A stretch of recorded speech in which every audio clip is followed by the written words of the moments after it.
Rath is the Manager of Collection Development at Berklee. She has worked at the Stan Getz Library for almost 15 years. There she has been in charge of acquisition, is managing database subscriptions, creating live guides, managing ILL services, and helping to supervise student assistance. With the merger of Boston Conservatory, she has also been busy contacting database vendors and working on cross-circulation policies. Zoe assists with several events at the library as well, including an upcoming screening of the transgender film Real Boy. She served on the faculty staff learning committee on world music. She has presented on visual disabilities at a NEMLA meeting back in 2010. She was active as an NLA new member forum co-chair from 2012 to 2016.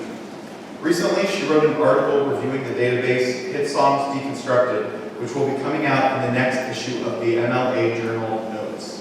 A graduate of the Simmons College Graduate School of Library and Information Science, Zoe is currently past chair of NEMLA.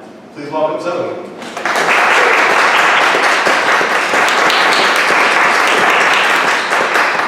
Hi everyone. So today I'm going to be talking about my experience at Berklee, becoming the embedded librarian of music therapy. As Jared said, I work at Berklee College of Music, and I've been there actually almost 15 years. So, and my relationship has really changed with music therapy, and now it's really the embedded librarian. That's kind of a new position. So the slides are my journey. So first, just to give you kind of more of a background on the embedded librarian.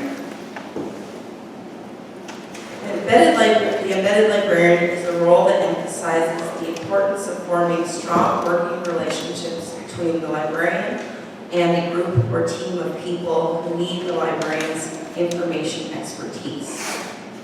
David Shoemaker has written a lot of articles about the embedded librarian, and it's really it's not just one thing. It could be you're with a certain class, you could be with an online class.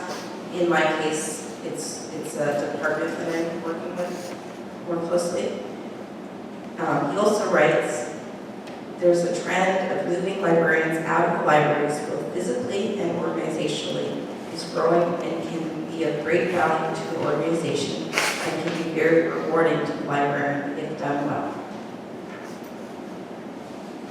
So yes, there's a move, I would say, beyond the reference desk.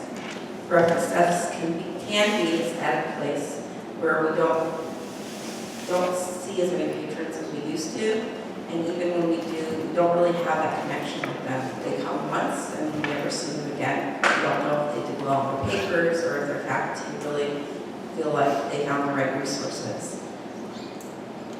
By meeting the patrons where they are, going to the music therapy building, meeting the faculty, and meeting with the individual faculty and students, I really started to connect with the students and faculty. And like I said, then it's become passionate about a set of users. So now they're no longer the anonymous user that comes to you asking for help, this anonymous student, or even a student you liked, but now you even know a little bit more about them because of this connection.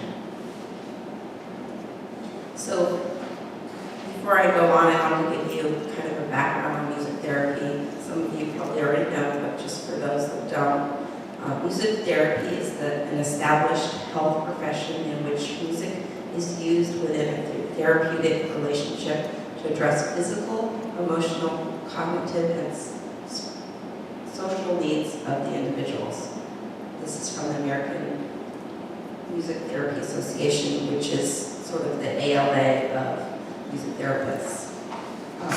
This is a profession that the AMTA, or the American Music Therapy Association, is responsible for setting the standards of training, education advancement, profession, credentials, and they also do their own research in support of music therapy profession.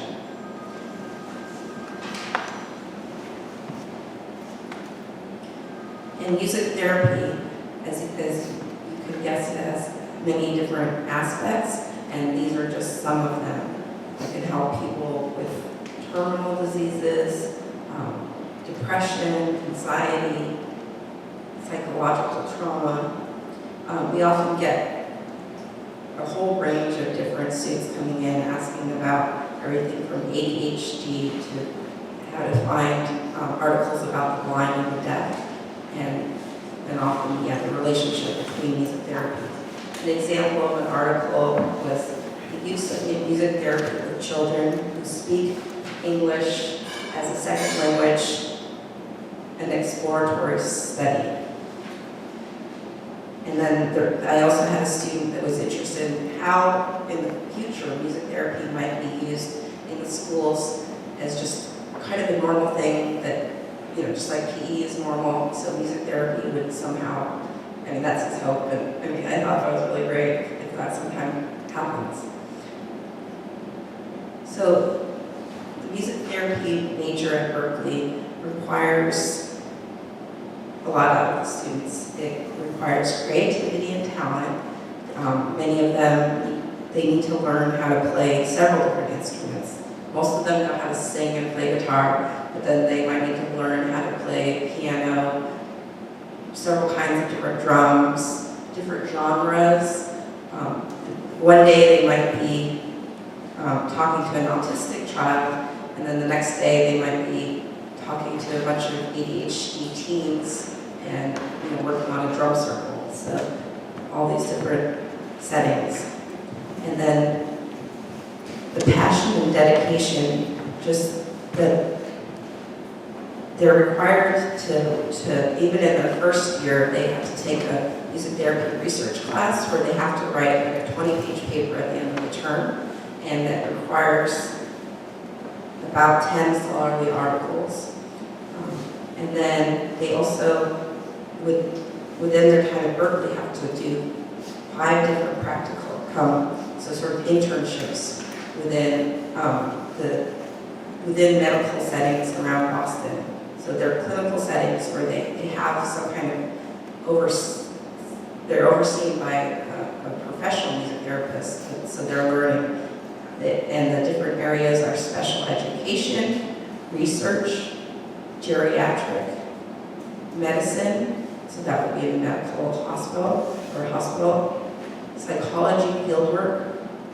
At the psychology and fieldwork, they're working with the mental and emotional health, or working with mental and emotional health.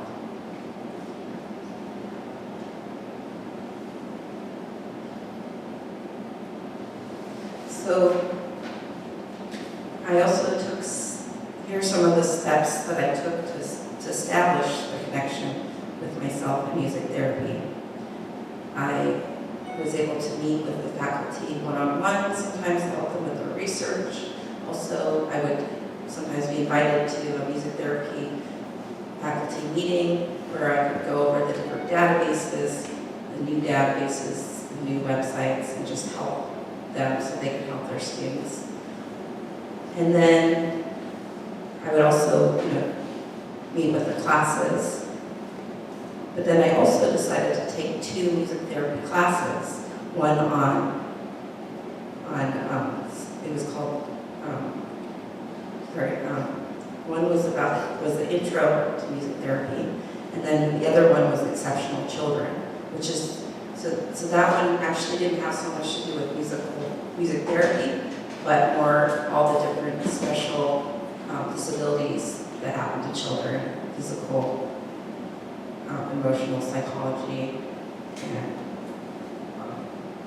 so a range of different disabilities.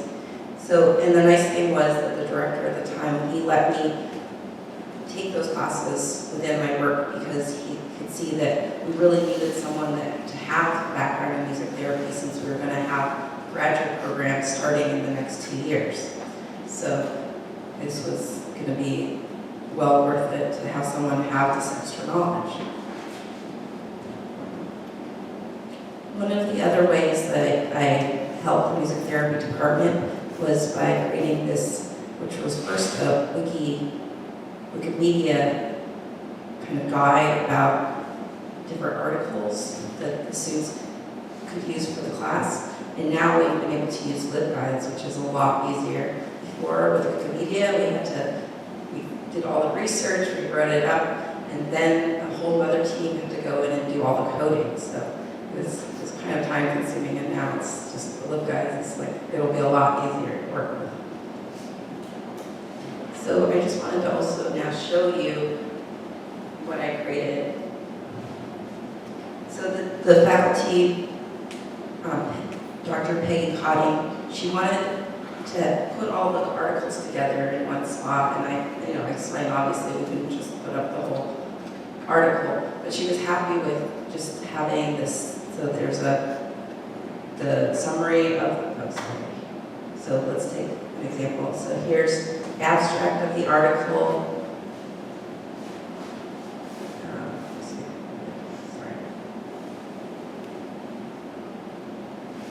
Abstract of the article, and then the subject areas, and then of course the more important thing is the link to the actual article. And the other nice thing is that it's a changing document. So the students that are in this class contribute. So if they found a different area that's really interesting, then they through that class, through Peggy Conning's class, she lets me know the different topics to add, that the students kind of came up with different articles to add. So that's been really great too.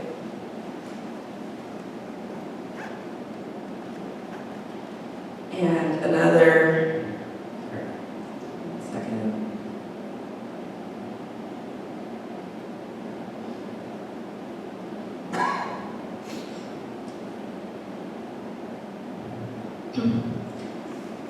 Well, this is the main music therapy website that I'm working on for LibGuide, but I'm still sort of in progress. I'm still working on different aspects of it. But I would say in music therapy, one of the main things that we've had to work on is interlibrary loan and making the articles really accessible to the students. I'm going to return to my presentation.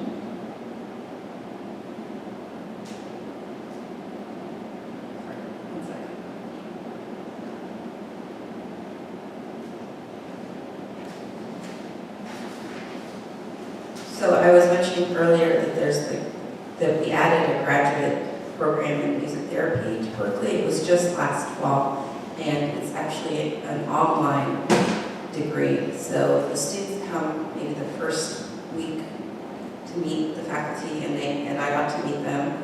And so I met and showed them ILL and the databases. But then I actually was able to do a webinar with them and go over even more detail. So these are the databases.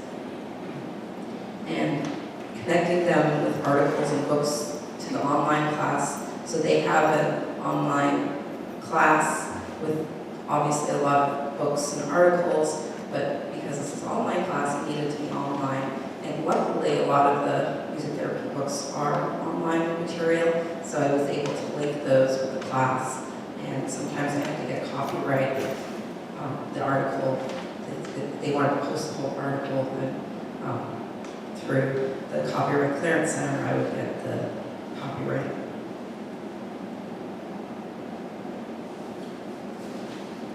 So tips, this is like tips that I think would help with music therapy, but also with perhaps other science majors. We used to have, when I first started Berklee, it was all print journals, print books, but now it's all been switched to ebooks and online journals, and so that they find that really great. And there's a service called Get It Now through Interlibrary Loan, which you can connect through WorldCat, and they can get the article in 24 hours or less. So they really, it does cost something. It's $30 to $40 an article. So we only let the graduate students and the faculty and staff use it.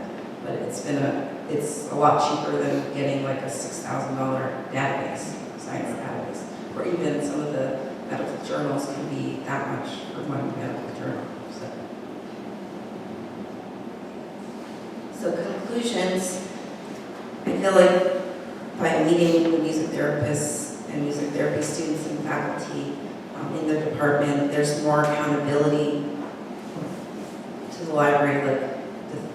What I'm hoping is at the end of the semester I can meet with music therapy faculty and ask, how did it all go? Do you notice the students that did come to see me, are their papers better, more thought out? And so that's something you can't just do at the regular reference desk. And yes, I find that this makes my job more rewarding to have this special group of students. So some of what's next, I'm hoping to build more presence with the online courses. It would be nice to be involved with the discussions and forums. There are several reasons I couldn't do it this semester, but hopefully in the spring, or if not, in the spring and the fall.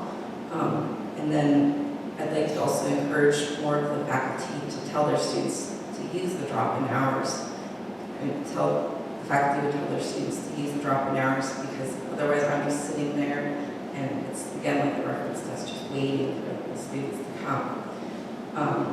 And then there's also a plan. So the music therapy department has a wide range of musical instruments, guitars, drums, ukuleles, expensive equipment, and they let their students use these. And right now, all they do is they take a picture with their iPhone, and it's not a very good system for keeping track of their instruments that they end up losing. So hopefully, we could end up doing some kind of circulation of the instruments, sort of like what we do with the headphones and chargers right now in the library. So, and then finally, there's also all the faculty at Berklee have these new profiles that it's nice they have career highlights, awards, and education. But it would be great if they had another section called research. And we were thinking we could maybe at least start with the music therapy department, because the faculty there, they all have written books or do a lot of research articles. They write podcasts. So I think that would be a really great addition.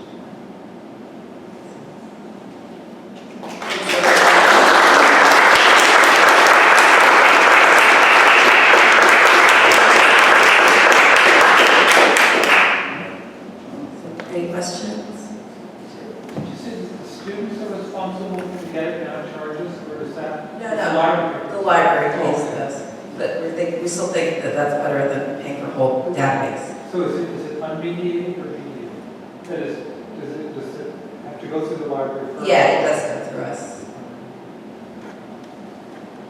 So for a lot of music librarians that got backgrounds in the humanities, doing science research is sort of outside of their area of expertise. Can you talk about how you sort of built up a comfort level dealing with very different subject matter, doing sort of different kind of research, and working with students in that as faculty? Sure. I guess it's all about knowing the different databases and being comfortable searching the different databases. If you can do that, then you can help students pretty much find articles on various topics, I would say.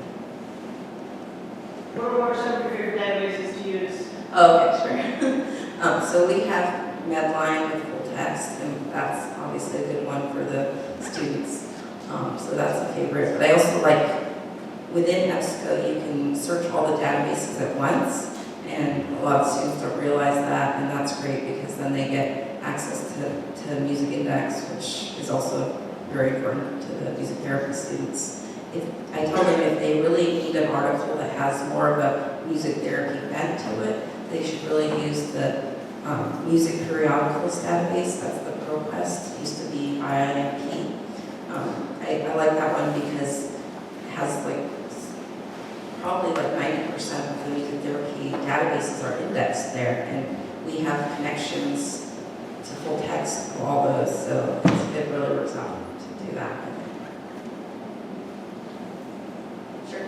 So has there been any resistance from either administrators, faculty, or students to having an embedded librarian program? No, it seems pretty positive, actually. It seems the faculty are always, they're kind of proud of being there, so it seems like a good thing, I guess. Sure. Have you found that the kinds of questions the faculty or students ask you have changed? Sorry. Like before you had this close relationship with the department, have you found that the questions that people are bringing you now are different in any way? Well, I guess the nice thing is I might see the same students again because I'm going to their area. That's where, sorry, I forgot to explain that the music therapy resource room is the room where they go to study, but also just to meet with other music therapy students. So by being there, I start to look familiar and less, I become more like a friend that they can just ask questions. Is Berklee thinking at all about investing in some of the music therapy journals to have an in-house collection so you would be as dependent on outside sources? Well, so all the journals are online journals, so it doesn't really matter where you are. And they're actually, they have their own little library that they've been going through pretty carefully because they've decided, well, really, they got a new dean and she really is like, the library has better resources. We don't need to collect the same things. So she's going to point the students into our direction more. So. Well, you sort of touched on some of the challenges that you've had. For someone, for instance, I hardly ever get music therapy questions at my job. So what would you say would be the biggest challenges you faced in sort of the learning curve when you started taking over this position? And how did you best sort of catch up? Was it by taking a music therapy class? Did that really bring you up to speed? Or did you find that, looking at other live guides that people have created for music therapy or familiarizing yourself with journals? Or how did you best bring yourself up to speed and feel comfortable answering those questions? Probably because I've just been there so long, it's gotten comfortable. I'm sure, when I started 15 years ago, it was a lot harder, and now I'm getting used to just searching the different databases. So I think it's just becoming familiar.